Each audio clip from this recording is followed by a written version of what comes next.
اب اللہ تعالیٰ کی طرف سے ایک ایسی آیت آ رہی ہے جس میں اہل ایمان کے لیے وہ تسلی ہے کہ اس لیول کی تسلی اور کوئی نہیں ہے۔ سورہ آل عمران کی آیت نمبر 169، وَلَا تَحْسَبَنَّ الَّذِينَ قُتِلُوا فِي سَبِيلِ اللَّهِ أَمْوَاتًا، کبھی خیال نہ کرنا ان لوگوں کے بارے میں جو اللہ کی راہ میں قتل کر دیے جائیں کہ وہ مر گئے۔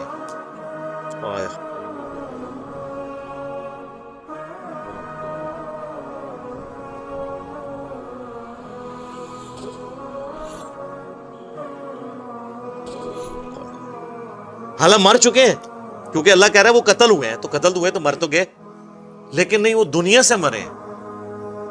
بل احیاء عند ربہم، بلکہ وہ تو زندہ ہیں اللہ کے حضور۔ یرزقون، اور ایسے زندہ ہیں کہ اللہ نے ان کو نعمتیں بھی دی ہوئی ہیں، رزق بھی دیا ہوا ہے۔ یہی ٹاپک جو ہے وہ سورۃ البقرہ میں بھی آیا ہے، وَلَا تَقُولُوا لِمَن يُقْتَلُ فِي سَبِيلِ اللَّهِ أَمْوَاتٌ، مت کہا کرو ان کو جو اللہ کی راہ میں قتل کر دیے جائیں کہ یہ مردہ ہیں، بلکہ وہ تو زندہ ہیں، لیکن تمہیں وَلَٰكِن لَا تَشْعُرُونَ، تمہیں ان کی زندگی کا شعور نہیں ہے۔ ظاہر ہے اس دنیا والی زندگی تو نہیں ہے نا، اس دنیا کی زندگی میں تو آپ کو سانس لینا پڑتا ہے، آخرت کی زندگی میں سانس نہیں ہے۔ اس دنیا کی زندگی میں تو آپ کو دنیا کا مال کھانا پڑتا ہے اور پھر آپ کو ٹوائلٹ کی ضرورت پڑتی ہے، آخرت کی زندگی میں یہ نہیں ہے۔ تو جن لوگوں نے کہا نا شہید زندہ، لہذا آپ جو شہید ہوئے ہیں ان سے آپ مانگ سکتے ہیں جا کے قبروں پہ جا کے، تو اللہ نے تو پہلے ہی منع کر دیا، تمہیں ان کی زندگی کا شعور ہی نہیں ہے، ان کو دنیاوی زندگی کے اوپر تو قیاس نہ کرو۔ اگر کوئی کہتا ہے یہ دنیاوی زندگی ہے، مجھے بتائیں دنیا میں کوئی زندہ بندہ اپنی شلوار اتارنے دیتا ہے کسی کو؟ تو آپ بڑے سے بڑا کوئی بزرگ ہو، ایون انبیاء کرام بھی جب فوت ہوئے ہیں ان کو بھی غسل دیا گیا، صرف ایک احترام ان کے ساتھ ہوا کہ ان کے کپڑے نہیں اتارے گئے۔ تو ابو داؤد میں آتا ہے کہ صحابہ پہ اونگ تاری ہوئی اور ایک آواز آئی پیچھے سے، یہ وہ نہیں ہے جو بزرگوں کو آواز آئی، یہ صحابہ کو اللہ کی طرف سے فرشتے نے ندا کی کہ حضور کو ان کے کپڑوں سمیت غسل دیا جائے، ورنہ صحابہ کرام کپڑے اتارنے لگے، وہ پریشان ہو گیا ہم اتارے نہ اتارے۔ تو یہ صرف رسول اللہ کا پروٹوکول ہے بس، اور کسی کا پروٹوکول نہیں ہے۔ اس کے بعد صحابہ، اہل بیت، بزرگان دین سب کے کپڑے نہیں اترے، تو زندہ بندہ اپنے کپڑے اتارنے دیتا ہے؟ ہونا تو چاہیے یہ کہ جی جب بزرگوں کو غسل دینے لگے تو انہوں نے کہا ٹھہر جاؤ، میں آپ غسل کر کے آگے پھر لیٹ جانا، کفن دے دو، منو بار ٹانگ دو، میں آپ پا لینا۔ اس طرح ہوا ہے کبھی؟ تو پھر یہ زندگی آخرت کی زندگی ہے نا، دنیا کی زندگی تو نہیں ہے۔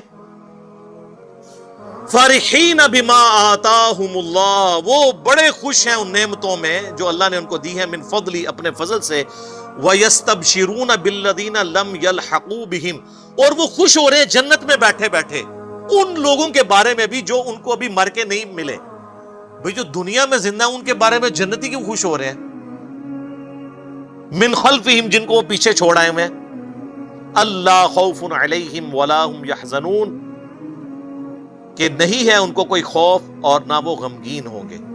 اچھا، جنت میں ان کے بارے میں کیوں خوش ہو رہے ہیں جو دنیا میں؟ اس لیے کہ وہ جنت میں پہنچ کے انہوں نے اینڈ رزلٹ دیکھ لیا ہے، اور وہ یہ خوش ہیں کہ ہمارے ساتھیوں نے جو رسول اللہ پر ایمان لائے تھے نا، ہم نے تو آگے واقعی جنت دیکھ لی ہے، انہوں نے تو ایمان بالغیب لے کے آئے تھے، تو ہمیں خوشی ہے کہ ہمارے وہ دوست بھی جنت میں ہی پہنچ جائیں گے، اس لیے خوش ہو رہے ہیں ان کے اوپر۔ تو دوستی وہ جو اللہ اور اس کے رسول کے لیے ہو، عز وجل وصلی اللہ علیہ وآلہ وسلم۔ یستبشرون بنعمت من اللہ وفضل، خوش ہو رہے ہیں وہ جنت میں اللہ کی نعمتوں پر اور اس کے فضل پر۔ وَأَنَّ اللَّهَ لَا يُضِيعُ أَجْرَ الْمُؤْمِنِينَ، اور اس پر کہ اللہ تعالیٰ کبھی ضائع نہیں کرے گا اہل ایمان کا اجر۔ تو اہل جنت جو شہید ہو گئے غزوہ احد کے موقع پر یا بدر پہ، اللہ نے فرمایا ان کو کبھی مردہ گمان بھی نہ کرنا، ان کو اللہ رزق بھی دیتا ہے اور سورۃ البقرہ میں ہے، لیکن تمہیں اس کی زندگی کا شعور نہیں ہے۔ انبیاء بھی زندہ ہیں آخرت کی زندگی میں، اولیاء اللہ بھی زندہ ہیں، اور اللہ کے دشمن بھی زندہ ہیں آخرت کی زندگی میں، لیکن وہ جہنم میں زندہ ہیں۔ جو قرآن میں ہے نا کہ فرعونی صبح و شام آگ پہ پیش کیے جاتے ہیں، ان کو عذاب تو ہو رہا ہے، مرتے ہی عذاب کا سلسلہ ان پہ شروع ہے۔ اس آیت کے کانٹیکسٹ میں صحیح مسلم میں ایک حدیث ہے،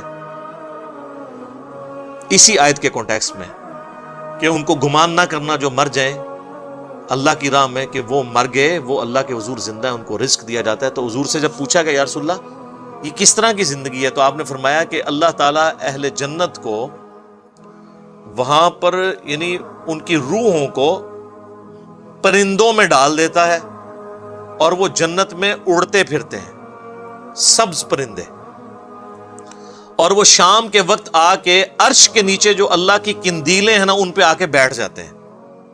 تو اللہ تعالیٰ ان سے پوچھتا ہے ہاں جی کوئی نعمت چاہیے؟ وہ کہتے ہیں یا اللہ تو نے اتنا کچھ ہمیں دیا ہے، ہمیں تو کسی نعمت کی ضرورت ہی نہیں ہے۔ تو جب اللہ تعالیٰ بار بار اصرار کرتا ہے نا تو وہ پھر ایک نعمت کہتے ہیں کہ یا اللہ تو ہمیں دنیا میں دوبارہ بھیج دے، ہم دوبارہ تیری راہ میں قتل ہوں اور پھر شہید ہو کے تیرے پاس پہنچے۔ تو اللہ فرماتا ہے کہ یہ وہ نعمت ہے، یہ میں تمہیں نہیں دوں گا، کیونکہ جو میرا یہ قانون ہے کہ جو ایک دفعہ دنیا سے آ گیا وہ واپس نہیں جا سکتا۔ ہاں عبد القادر جیلانی کی تھی روح کھول لین اللہ گل ہے، کہانیاں، یہ مسلم شریف ہے، مولانا شریف نہیں۔ اللہ فرمائے گا یہ تو میرا رول ہے کہ جو مر کے میرے پاس آیا وہ دوبارہ نہیں آ سکتا، اس کے علاوہ کچھ اور مانگنا ہے تو مانگ لو۔ تو کہتے ہیں اللہ تو نے ہمیں سب کچھ دیا۔ اسی کو سپورٹو ایک اور حدیث ہے صحیح مسلم میں کہ اللہ کے محبوب علیہ السلام فرماتے ہیں کہ قیامت والے دن جنت میں پہنچنے کے بعد کوئی شخص دنیا میں آنے کی تمنا نہیں کرے گا سوائے وہ شخص جو دنیا میں شہید ہوا، وہ تمنا کرے گا کہ کاش میں دنیا میں دوبارہ جا کے اللہ کی راہ میں قتل ہو جاؤں۔ اور اسی کانٹیکسٹ میں بخاری مسلم کی حدیث ہے کہ میری خواہش ہے میں اللہ کی راہ میں قتل کیا جاؤں، پھر زندہ کیا جاؤں، پھر قتل کیا جاؤں، پھر زندہ کیا جاؤں، پھر قتل کیا جاؤں، پھر زندہ کیا جاؤں، پھر قتل کیا جاؤں۔ یہ حضور کی خواہش۔ صحیح مسلم میں حدیث ہے جو شہادت کی تمنا کے بغیر مرا وہ منافقت میں مرا۔ اور مسلم شریف میں ایک حدیث ہے جس کے دل میں شہادت کی تمنا ہوئی اسے اپنے بستر پہ بھی موت آئی نہ عام حالت میں بیماری سے، اللہ اس کو شہید لکھ دے گا۔ سبحان اللہ وبحمدہ سبحان اللہ العظیم۔ اللہ تعالیٰ سے دعا ہے جو حق بات میں نے کہی اللہ تعالیٰ ہمارے دلوں میں راسخ فرمائے، اگر جذبات میں میرے منہ سے کوئی غلط بات نکل گئی تو اللہ تعالیٰ ہمارے دلوں ہی سے معاف کر دے، ہمیں کتاب و سنت کی تعلیمات پر عمل کر کے دوسرے بھائیوں تک پہنچانے کی توفیق عطا فرمائے۔ سبحانک اللہم وبحمدک اشہد ان لا الہ الا انت استغفرک واتوب الیک وما علینا الا البلاغ المبین۔ جزاکم اللہ خیرا۔